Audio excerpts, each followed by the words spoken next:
Talagang mga kailib ay nasubukan niyo ng gawin sa bahay. Eh nga, ay wala kaming maiulam at nag-uulan nga, hindi makagala, hindi makadinig siya ng pang-ulam. Eh ngayon, naisipan ko magluto ng ensaladang pako. Sa uusay na rin. Subukan niyo rin gawin at hindi kayo magsisisi sa lasa. Napakadabis na partner na rin sa mga rana. Tuyok, pritong isda, o pritong kahit anong pritaw, pwede din eh. Ay di dyan nga ipagkahimay ng ating pakuhay na gayat na nga tayo ng mga sibuyas, kamatay. Pero habang ginagayat ko yung kanina, ibinabad ko na yung paku sa mainit na tubig. At pagkababad nga niya ng ilang minuto, ay tatanggalin na natin yung tubig. Tapos hindi pagsasama-samahan nga lang natin iya. Tapos ilalagay na natin ng suka. Nilagyan ko na rin yan ng paminta at saka asin. Dito nga sa panggagawa ng ensaladang pakuhay, kahit anong suka naman ay pwede. Pero hindi ko pala nasusubukan yung sukang tuba. Ay siguro na may magkafaigi din pagka masim-masim na ga. Tapos sa part nga niya na dinagdagan ko na konting asukal para medyo namang tamis-tamis na konti. Pero yung ibang titimpa na nilalagyan pa ng asukal bakit bukod pa yung nilalagay na hane o yung pulot na galing sa mga apokyutang gayon.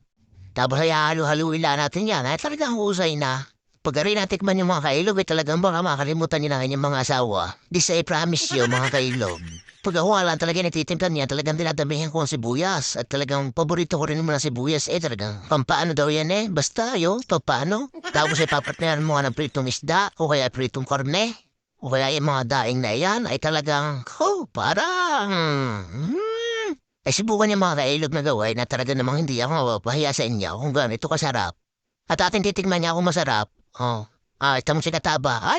Pag natatakap na si Kataba naman din. Yan ang nandito na muna ang ating video. Have a nice day. And God bless you all.